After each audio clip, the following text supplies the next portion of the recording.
Ang ganda. So, ito yung balat niya. Pangit ng balat. Pero ang ganda ng loob. Sarap. So, nag-uwi si husband. Yan. Ng milk at saka ng yelo. Bumili siya. Try natin itong buksan.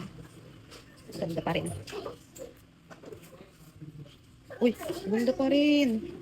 Di ba? Ang dami na naghahanap sa akin ng avocado. So, tomorrow, available na po siya. Ganda. Ganda.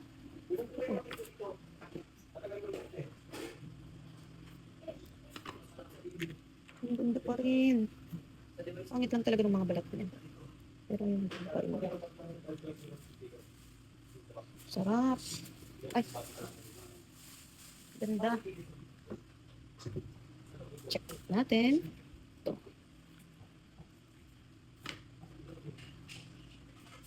Okay pa rin siya. Ganda. Ang ganda. Sarap. Pangit lang yung balat niya, pero maganda yung loob niya. Ito ay Davao. So, ang ganda ng loob niya. Gasan ko na lang. Tapos, itong mga buto nga pala, hindi ko ito tinatapon kasi nga, may mga bumibili nito sa market. So, ang dami ko nang nasold na buto. Diba? Kaya walang tapon talaga sa avocado.